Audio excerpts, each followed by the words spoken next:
नमस्कार दोस्तों। आपके विचार और आपकी खुशी का जो संबंध है वो बहुत गहरा है।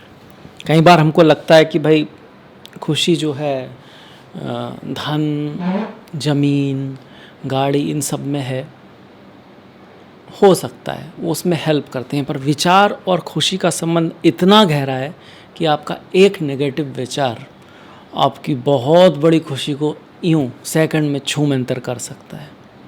समझ रहे हैं ना?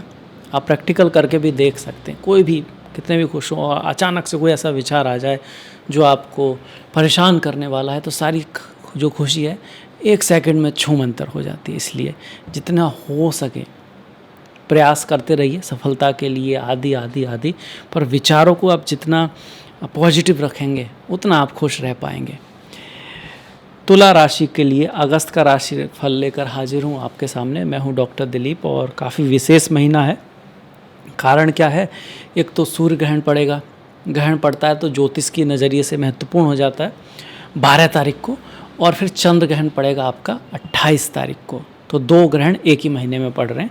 इसमें से सूर्य ग्रहण आपके लिए लाभ भाव में, एकादश भाव में पड़ने वाला है, इच्छा के भाव में भी पड़ेगा।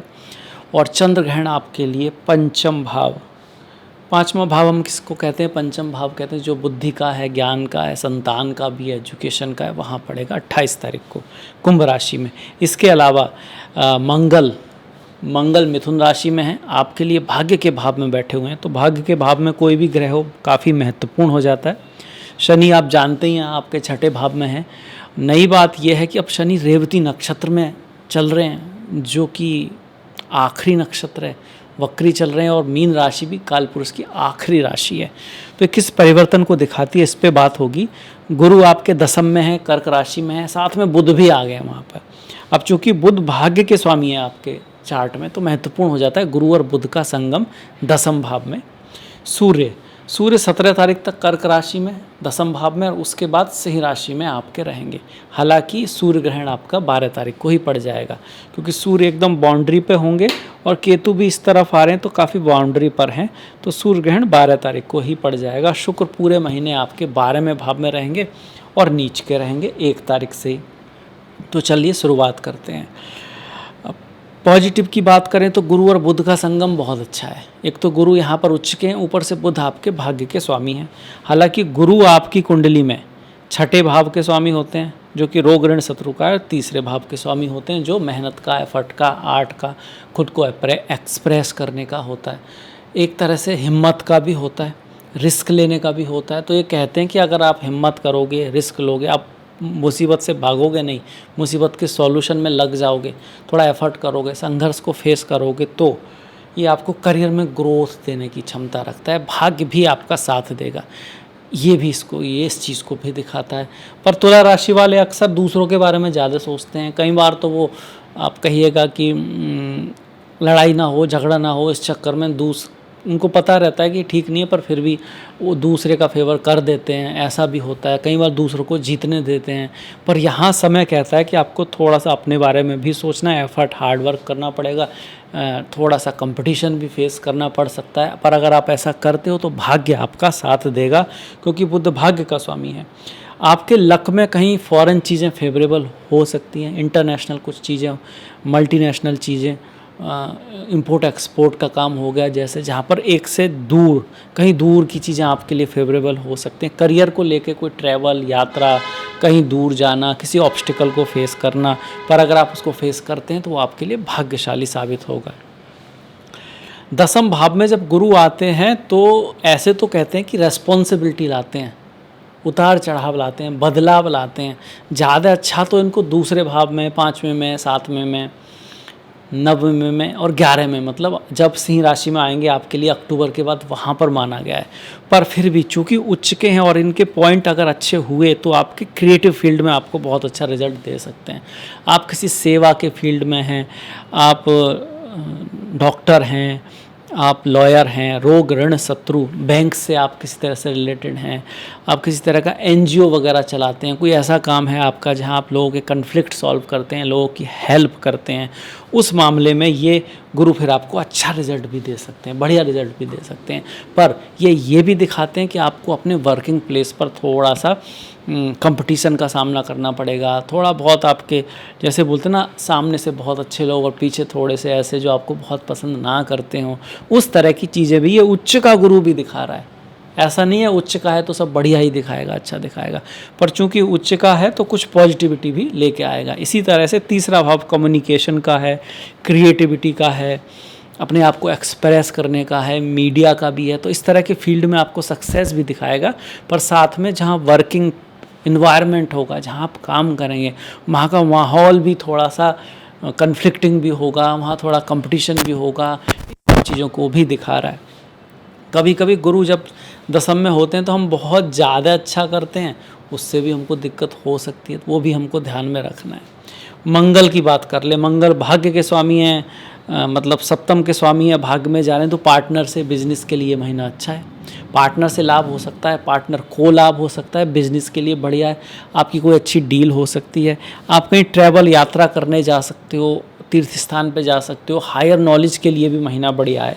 मतलब अगर आप कहीं से कोई पीएचडी करना चाहते हो, कुछ एमबीबीएस के बाद जैसे पीजी वगैरह होता है, हायर जो होता है आपका, इंजीनियरिंग में भी कुछ हायर डिग्रीज़ वगैरह के लिए कहीं दूर जाना चाहते हो, वहाँ जाके पढ़ना चाहते हो, या फिर वैसे भी आप किसी एग्ज़ाम की तैयारी कर रहे हो हायर नॉलेज वाली, तो उसके लिए पॉजिटिव रिजल्ट यहाँ मंगल दे सकता है, अच्छा है इस मामले में। धन के मामले में भी, पैसे के मामले में भी मंगल शुभ रिजल्ट दे रहे हैं, पर विद ए ट्विस्ट। मतलब कुछ चीज़ें होंगी जो थोड़ा सा ऊपर नीचे होके 2-3 बार में होके, पर एंड में धन से संबंधित रिजल्ट, परिवार से संबंधित रिजल्ट, वाणी से संबंधित रिजल्ट यहाँ पर पॉजिटिव आएंगे, मंगल ऐसा दिखाता है। विदेश का भी काफ़ी योग बनाता है। स्वास्थ्य का ध्यान रखना है, क्योंकि एक तो तुला राशि का स्वामी शुक्र है जो नीच का है 12वें भाव में, तो हेल्थ का, स्वास्थ्य का सबसे ज़्यादा मतलब ध्यान रखना है। खर्चा तो ये महीना लेके आएगा, और अगर आप अच्छी चीज़ों पे खर्चा करते हैं तो फिर वो आपके लिए भाग्यशाली भी साबित होगा। धन के मामले में मैं कहूँगा महीना भाग्यशाली है, धन का स्वामी भाग्य के भाव में बैठा है। परिवार के मामले में महीना भाग्यशाली है। वाणी के मामले में भी अच्छा है महीना, मतलब आप जिस तरह से बात करोगे, जिस तरह से लोगों को डील करोगे, वो आपके लिए पॉजिटिव जाएगा, अच्छा जाएगा, इसकी पॉसिबिलिटी मंगल बना रहा है यहाँ पे। मैरिज लाइफ के मामले में भी अच्छा है, व्यापार के मामले में भी अच्छा है, पर प्रेम के मामले में बात की जाए, जिनकी शादी अभी नहीं हुई है तो वहाँ थोड़ा केयर करना है। दोस्तों फ्रेंड्स के मामले में बात की जाए तो वहाँ भी आपको थोड़ा सा केयर रखनी है। एजुकेशन के मामले में बात की जाए तो वहाँ भी थोड़ा सा अवेयर रहना है। इनमें भी दोस्तों में, प्रेम में, एजुकेशन में 28 तारीख के बाद खासा ध्यान रखना है। मूड भी उस दिन थोड़ा ऑफ रह सकता है। माता के हेल्थ का भी थोड़ा सा कंसर्न 28 तारीख के बाद, 28 तारीख के आसपास दिखता है, क्योंकि वह चंद्र ग्रहण पड़ेगा 28 तारीख को। और अगर दोस्तों की बात की जाए, नेटवर्क सर्किल की, पिता की, गवर्नमेंट की, अथॉरिटी की, समाज की बात की जाए तो 12 तारीख के पास आपको खासा ख्याल रखना है। सूर्य ग्रहण पड़ेगा आपके एकादश भाव में, सिंह राशि में। चूँकि सिंह राशि गवर्नमेंट की, अथॉरिटी की राशि है, एक महीने में 2-2 ग्रहण पड़ रहे हैं, तो ये कहीं ना कहीं दुनिया में भी अगस्त के महीने में जो होता है ना, गवर्नमेंट के खिलाफ कुछ कहीं पे होना, किसी जगह की गवर्नमेंट बदल जाना, काफ़ी समय बाद चीज़ों में बहुत बड़े परिवर्तन आ जाना, इसमें भी ये हेल्पफुल है ये साल। और ख़ासकर अब जो शनि का गोचर जो है, जो आखिरी राशि में है और आखिरी नक्षत्र में है, ये बड़े बदलाव को दिखाता। दुनिया के लेवल पर, वैश्विक लेवल पर काफ़ी बदलाव आ सकते हैं चीज़ों में। जैसे कि बाहर के जो लोग हैं, विदेश में कहीं लोग हैं, उनका इंडिया वापस आना, नए कार्यों की शुरुआत होना, पुराने कार्यों से ले ऑफ होना, चीज़ों का बदलाव, चेंज, जो हमेशा ही थोड़ा उतार चढ़ाव वाला होता है, पर वो अच्छाई के लिए होता है। धर्म स्थापनाएं संभवानी युगे युगे, महाभारत भी हुआ था तो उसके बाद परिवर्तन आए थे, पर उससे पहले महाभारत हुआ था। तो कुछ इस तरह से की स्थिति है जो 2030-31 तक जाती है, पर अब उसमें हम धीरे धीरे उसकी तरफ आते जा रहे हैं, बढ़ते जा रहे हैं। अब अगस्त का महीना भी इसी तरह की चीज़ों को थोड़ा दिखा रहा है। मतलब वर्ल्ड लेवल पर आप थोड़ा सा ध्यान रखें, अपने पैसे को कहीं बचत करके रखें, कुछ इन्वेस्ट करके रखें। ये सोच के चलें कि दुनिया में कभी भी कुछ इस तरह की चीज़ें आ सकती हैं, चेंज आ सकता है, बदलाव आ सकता है, ले ऑफ वगैरह हो सकते हैं। अगर आप फॉरेन कंट्रीज़ में है तो थोड़ा और डिफ़िकल्टीज़ हो सकती हैं, क्योंकि वहाँ पर नियम बदल जाते हैं कभी भी, वो हमको ध्यान रखना है।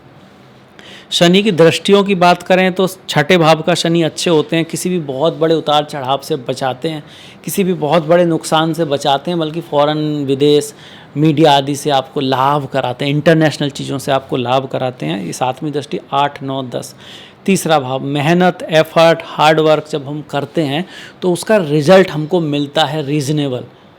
ऐसा नहीं कि हमने बहुत मेहनत की और कोई रिजल्ट नहीं मिला, ऐसा बहुत कम होता है। इसीलिए शनि को तीसरे, छठे, 11वें भाव में शुभ मानते हैं। उनका गोचर आपके लिए अच्छा है।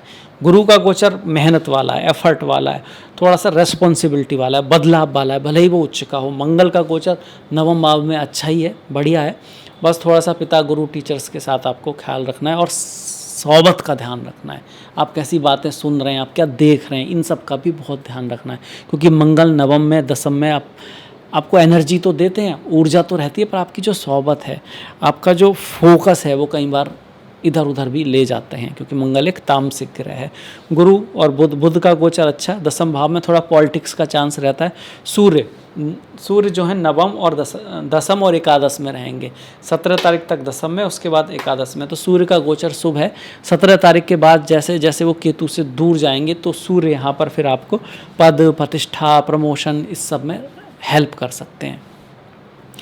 और शुक्र का गोचर ठीक है, उसको हम बहुत बढ़िया तो नहीं कह सकते। राशि का स्वामी ही 12वें भाव में है।